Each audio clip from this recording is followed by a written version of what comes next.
नमस्कार, मैं बीपी यादव। इस समय हम लोग हैं प्रयागराज कुंभ क्षेत्र में और आज महादशनाम आवाहन अखाड़ा का पेशवाई होने वाला है। कुछ ही देर में यहाँ पर गुरु आएंगे और उनको आप हमारे पीछे देख रहे हैं मंडप बनाया गया, वहाँ पर स्थापित किया जाएगा। और इसके साथ ही इस मंडप में जिस क्षेत्र में हम लोग हैं, यहाँ पर साधु संतों और नागा बाबाओं का आगमन शुरू हो जाएगा और विधि विधान से पूजा पाठ भी प्रारंभ हो जाएगा।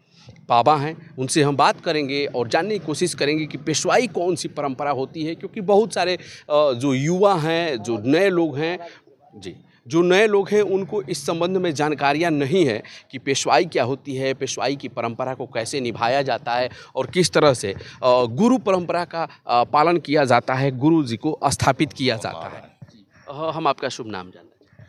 मेरा नाम है मैं सुभाष गिरी नागा।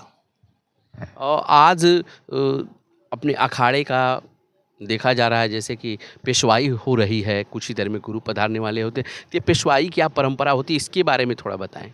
ये अपना आज देवता विराजमान हो रहे हैं आवाहन अखाड़े में, तो इसको इस देवता को विराजमान हो रहा है। ये छावनी पूरी लग जाएगी। अब छावनी के बाद में भाई महात्मा आए हुए हैं और भी है जिनको ज़मीन नहीं मिली है, जगह नहीं मिली है टेंट के लिए, उसी के इंतज़ार में आज ये पेशवाई का इंतज़ार था। ये इंतज़ार होने के बाद में फिर महात्मा अगला कदम कोई दूसरा उठाएंगे। और जहाँ तक पेशवाई की बात किया जाए, पेशवाई की जो परंपरा है इसमें क्या क्या विधि विधान किए जाते हैं और किस तरह से आज गुरु को स्थापित किया जाता है। यहाँ गजानंद स्थापित होगा आज, खुद देवता। फिर महात्मा यही कहते हैं कि गजानंद स्थापित होने के बाद सारा कार्य हो जाता है, तो आज हो रहे हैं। उनके बाद में इसी के इंतज़ार में बैठे हैं कि हाँ हो जाएगा। सारे महात्मा यही बोल रहे हैं। अच्छा, देखा जाए तो अभी जैसा कि आप जिक्र कर रहे हैं कि थोड़ा सा जगह की दिक्कत हो रही है, जो साधु महात्मा आ रहे हैं, जिस तरह से देखा जाए पंचदशानन अखाड़ा के जो सन्यासी हैं, जो नागा साधु हैं, उनको रहने की दिक्कत हो जाएगी कि ये छोटा पंडाल है और जो जगह आवंटित की जा रही है, क्या उसमें कोई समस्या आ रही है। भाई 2016 में हमने कुंभ किया था उज्जैन का, तो शिवराज सिंह चौहान ने बहुत बढ़िया व्यवस्था दी, सारी व्यवस्था थी। अब की बार पिछले वाले अर्ध कुंभ से ज़्यादा इस बार थोड़ी समस्या आ रही है हर महात्माओं को।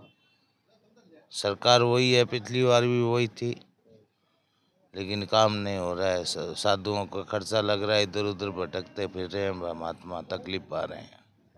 खर्चे की आप बात कर रहे हैं तो सरकार कह रही है, चाहे योगी जी हो, एक बड़ा बजट इसके लिए आवंटित किया गया है कि सारी सुविधाएं जो है सरकार की तरफ से आप लोगों को मुहैया कराई जाएंगी। तो इसमें आप लोगों का भी खर्चा आप कह रहे हैं कि बढ़ रहा है। खाने पीने का और का साधुओं को ही लगता है, या किसी भगत आए हुए हैं तो भक्तों को भी साधु संती खिलाते पिलाते हैं। कुछ चीज़ खरीदना है और ख़रीदना है, वो महात्मा ही खरीदते हैं। अभी सरकार की तरफ से कुछ नहीं है महात्माओं को, अभी महात्मा ही चला रहा है सारा। ये सारा जो टेंट की व्यवस्था है, टेंट और की ये व्यवस्था देने से पेट नहीं भरा जाता सबका। ये तो दिया है, टेंट लगा के दिया है, टेंट पत्रे लगाए हैं, लेकिन व्यवस्था जो होनी चाहिए वो रहने की, जी टिक जाए। महात्मा को आए हुए दूर दूर से, तो उनका जी का तसल्ली भी नहीं हुआ कि अभी तक अपना टेंट नहीं लगा, तकलीफ आ रहे हैं उनको।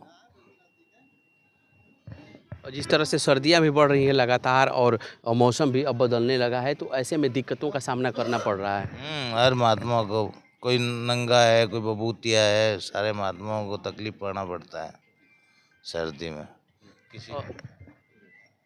और जिस तरह से परंपरा की आप बात कर रहे हैं कि कोई विभूतियाँ हैं, कोई नंगा है, तो जो आप लोगों की परंपरा है नागा साधु परंपरा, उसमें क्या कई रूप होते हैं। भाई साधु तो नाना प्रकार के होने ही चाहिए, सब तरह के। एक तरह का होने से तो कैसे चलेगा।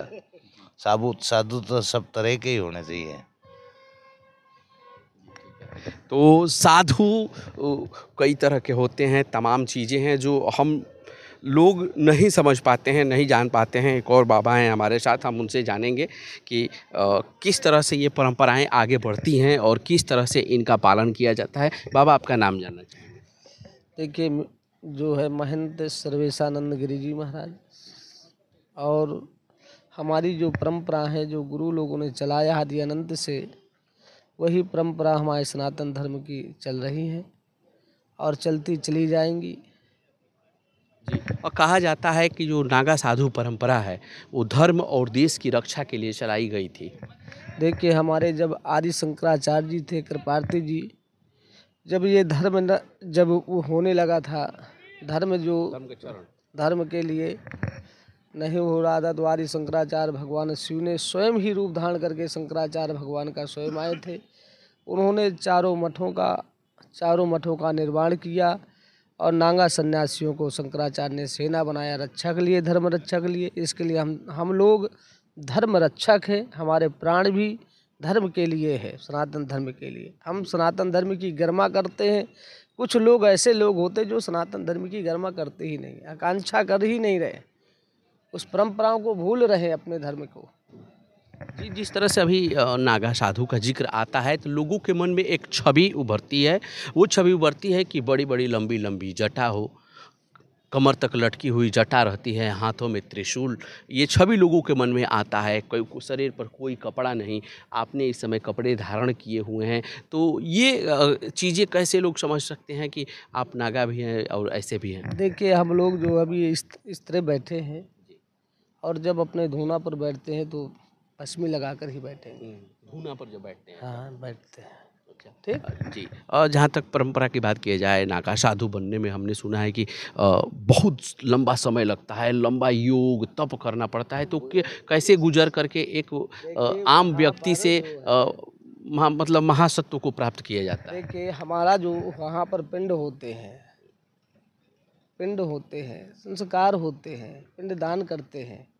इसके बाद रात भर जाकर यहाँ बैठते हैं धर्म ध्वजा के पास, गजानंद जी के पास। आने के बाद फिर बाद के नागा सन्यासी यहाँ बनाए जाते हैं। ठीक।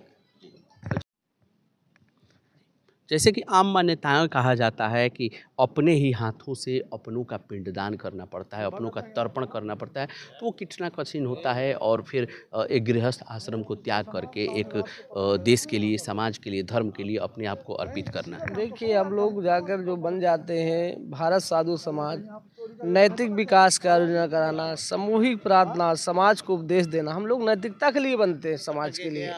कि हमारा समाज जो है हिंदू धर्म, सनातन धर्म को बढ़ाए, इसके लिए हम साधु बनते हैं, अधर्म रक्षक के लिए महात्मा बने हैं।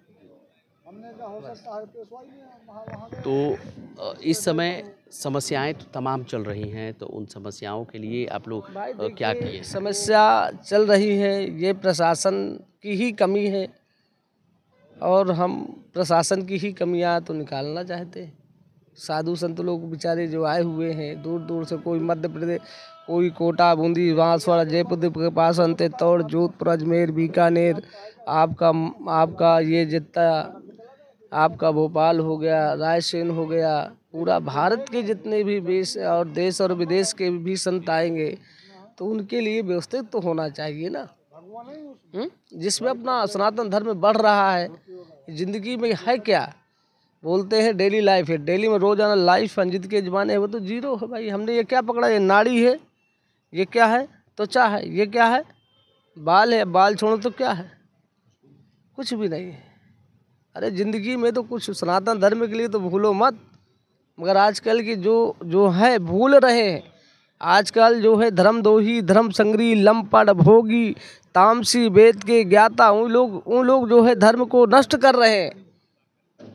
तो आप लोग तो सनातन धर्म के लोग हैं, अन्यायी मत बनो, सनातन धर्म की रक्षा करने की आप भावना रखें। बहुत बहुत शुक्रिया। तो देख रहे हैं कि यहाँ पर तैयारियाँ पूरी हो चुकी है, कुछ ही देर में पेशवाई यहाँ आने वाली हैं और ये तमाम नागा साधु बाबा हैं जो अपनी समस्याएं, अभी शुरुआती स्टेज है ये कुंभ का जा रहा है, पेशवाई आज है और जाहिर सी बात है कि समस्याएं हैं, ज़मीन का आवंटन नहीं हुआ है, उसको लेकर के भी प्रशासन शासन से लगातार बातें चल रही हैं। उम्मीद जताई जा रही है कि जल्द ही उनका निराकरण होगा। और आपने जाना कि किस तरह से एक सामान्य व्यक्ति जब तप की अग्नि में जल करके किस तरह से नागा साधु बनता है।